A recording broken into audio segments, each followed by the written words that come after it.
اب میں آپ کو سمجھاتا ہوا چلوں کہ ہمارے پیچھے رہنے کی وجہ کیا ہے، ہمارے زوال کی وجہ کیا ہے، ہماری تباہی کی وجہ کیا ہے، ہماری بربادی کی وجہ کیا ہے۔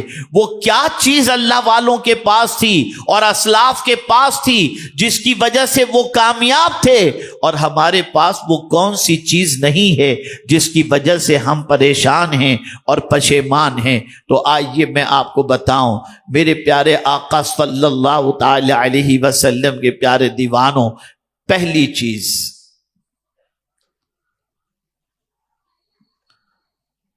بلندی کی طرف جو چیز لے جاتی ہے وہ کیا ہے اسے بھی سمجھو، عروج کی طرف جو چیز لے جاتی ہے وہ کیا ہے اسے بھی سمجھو، اور زوال کی طرف کون سی چیز لے جاتی ہے اسے بھی سمجھو۔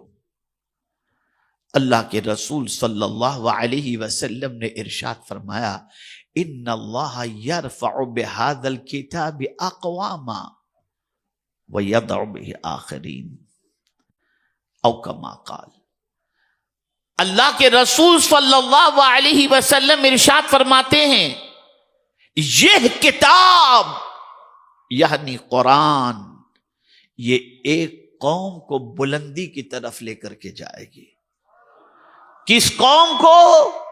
جو اس قرآن کے ڈائریکشن کو فالو کرے گا، یہ قرآن اسے عروج کی طرف لے کر کے چلا جائے گا، اور جو قرآن کے ڈائریکشن کو فالو نہیں کرے گا اس قوم کو وہ زوال کی طرف لے جائے گا۔ میرے نزدیک عروج کا بھی ایک دستور ہے اور زوال کا بھی ایک ہی سبب ہے۔ جب ہم قرآن کو پکڑے ہوئے تھے اور قرآن کی گائیڈ لائن کو فالو کرتے تھے تو یہ قرآن ہمیں عروج کی طرف لے جا رہا تھا، اور جب سے قرآن کے دستور کو ہم نے چھوڑ دیا اور اس کو فالو کرنا چھوڑ دیا، ہم زوال پذیر ہو گئے۔ اور وہ کون سی کامیابی کی راہ ہے جو قرآن نہ بتاتا ہو؟ آج کا مسلمان کہتا ہے ہمیں راستہ نظر نہیں آتا۔ میں کہتا ہوں صحابی تو اونٹ کی رسی بھی گم جائے تو قرآن سے تلاش کر لیتے تھے، اور تمہیں راستہ نظر نہیں آتا۔ یہ راستہ دکھانے ہی کے لیے تو کتاب آئی، شہر رمضان الذی انزل فیہ القرآن ھدی للناس، یہ لوگوں کی ہدایت کے لیے کتاب آئی، راستہ دکھانے کے لیے آئی۔ آج سبق سیکھ کر کے یہاں سے اٹھو، آج مائنڈ سیٹ کر کے یہاں سے اٹھو۔ جو قرآن اور صاحب قرآن کہیں گے وہ ہم کریں گے، اور میں ضمانت کے ساتھ کہتا ہوں اگر وہ کیے تو دنیا کی کوئی طاقت تمہیں زوال کی طرف نہیں لے جا سکتی۔ اس لیے اللہ نے جو فرمایا وہ حق ہے، اور مصطفیٰ پیارے نے جو فرمایا وہ بھی حق ہے۔ نتیجہ وہی ہوگا جو خدا نے فرمایا، نتیجہ وہی ہوگا جو حضور صلی اللہ علیہ وسلم نے فرمایا۔ لیکن جس قوم کا یقین کمزور ہو کیا کیا جائے؟ بڑی معذرت کے ساتھ پتھروں پر یقین مضبوط ہو گیا، ڈاکٹروں پر یقین مضبوط ہو گیا، اللہ اور اس کے رسول کے فرمان پر یقین مضبوط نہیں ہے، ہل جاتا ہے، ارے ہوگا، اچھا ایسا ہے۔ کسی سے کہو درود شریف کی کثرت کرو اللہ تمہیں سکون عطا کرے گا، مولانا زمانے سے پڑھ رہا ہوں کچھ فرق نہیں نظر آتا۔ تو میں تجھے سچا سمجھوں یا تاجدار کائنات صلی اللہ علیہ وسلم کے فرمان کو سچا سمجھوں؟ ہمارا یقین کمزور ہو گیا، ہمارا ایمان کمزور ہو گیا، اور جب یہ چیزیں کمزور ہو جاتی ہیں نا تو باتوں پر بھروسہ بھی کمزور ہو جاتا ہے۔ 2 ڈاکٹروں کے پاس آپ گئے، اور دنیا میں آپ دیکھتے ہوں گے کسی کے ہارٹ بائی پاس کا آپریشن ہے اور وہ کسی ڈاکٹر سے آپریشن کروا لیا، آپریشن سکسیس گیا، یقین پختہ ہو گیا، آ کر کہتا ہے بھائی یہ ڈاکٹر بہت اچھا ہے. اب پورا خاندان اسی ڈاکٹر کے پاس ٹریٹمنٹ کرواتا ہے، اس لیے کہ یقین آ گیا. خدا کے بندو، تمہیں اس ڈاکٹر پر یقین ہے جس ڈاکٹر کے ہاتھ میں اللہ نے شفا عطا فرمائی ہے، اس خدا پر تمہیں یقین نہیں. اپنے رب سے یقین مضبوط کر لو، اپنے پیارے آقا صلی اللہ علیہ وسلم پر یقین مضبوط کر لو. تو پہلی چیز جو آج آپ کو ذہن کے اندر محفوظ رکھنی ہے وہ یہ ہے، عروج بھی اللہ نے قرآن کے اندر رکھا ہے اور زوال بھی اللہ نے قرآن کی وجہ سے رکھا ہے.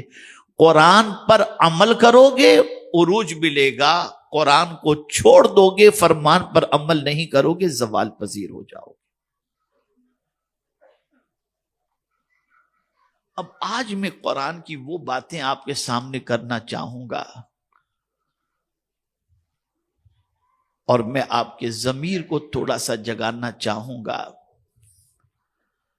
اور چاہوں گا کہ ہمارے نوجوان فٹ پاتھیے بننے کی بجائے، روڈ پتی بننے کی بجائے کچھ اچھے مسلمان بن جائیں. اور میں اسے قرآن سے سمجھاؤں گا.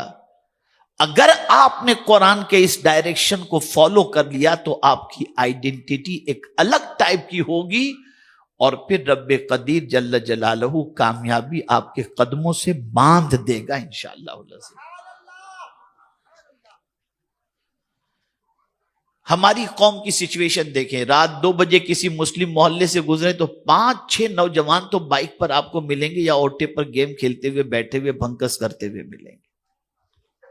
یہ آپ کو نظر آئے گا. غیر ضروری کاموں میں مصروف رہنے والے بھی رات کو 4 بجے آپ کو آن لائن ملیں گے. اور بہت سارے مسلمان آپ کو ایسے بھی ملیں گے جن کو اپنا ٹائم خرچ کرنے کے اندر وہ بیچارے پریشان ہیں کہ ہم ٹائم کہاں خرچ کریں، اور ٹائم ویسٹ کرتے ہوئے ملیں گے. بس آج میں تھوڑا سا اس کو 2 چیزوں کو آج آپ کو سمجھنا ہے. پہلی چیز تو آپ نے سمجھ لی کہ قرآن کے ڈائریکشن کو فالو کرو گے تو کامیاب ہو جاؤ گے، اور قرآن پر عمل نہیں کرو گے تو زوال پذیر ہو جاؤ گے. اب قرآن کے حوالے سے پورے قرآن پر تو نہیں، میں صرف 2-3 چیزوں پر آپ کی توجہ کو مبذول کرنا چاہوں گا تاکہ آپ اچھی طریقے سے سمجھ سکیں. نمبر 1، اللہ عز و جل نے قرآن مقدس میں ارشاد فرمایا، قد افلح المؤمنون الذین هم فی صلاتهم خاشعون والذین هم عن اللغو معرضون. اللہ عز و جل ارشاد فرماتا ہے، بے شک مراد کو پہنچے ایمان والے جو اپنی نماز میں گڑ گڑاتے ہیں. نماز جب پڑھتے ہیں تو نماز میں گڑ گڑاتے ہیں، ان کا دل اللہ کی طرف جھکا ہوا ہوتا ہے، اور جو کسی بیہودہ بات کی طرف التفات نہیں کرتے. نماز میں گڑ گڑاتے ہیں، ایسا ایمان والا جو نماز میں گڑ گڑاتا ہو، نماز میں اس کے خشوع ہو، اس ایمان والے کے حوالے سے اللہ فرماتا ہے کہ وہ کامیاب ہو گیا، وہ اپنی مراد کو پہنچ گیا. یہاں میں آج آپ کو نماز اور اس میں گڑ گڑانے سے متعلق کچھ عرض نہیں کروں گا، اس لیے کہ اس منزل تک پہنچنے کے لیے آپ کو تھوڑا سا اور وقت لگے گا. لیکن ایک کام بڑا آسان ہے تو مشکل، لیکن اگر کوشش کریں تو آسان ہے.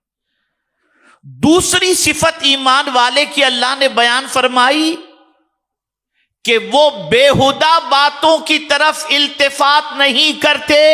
جو بیہودہ باتوں سے رک گیا ایمان والا، اللہ اسے کامیابی عطا کر دیتا ہے بیہودہ باتوں سے. اب تھوڑا سا سمجھئے کہ یہ جو قرآن میں کہا والذین هم عن اللغو معرضون، جو کسی بیہودہ بات کی طرف التفات نہیں کرتے، تو یہ بیہودہ بات ہے کیا؟ کیا ہے؟ تھوڑا سمجھو، میری بہنیں بھی سمجھیں اور آپ بھی سمجھیں، اور پھر آج مسلم معاشرے کا اور خود اپنا احتساب کریں۔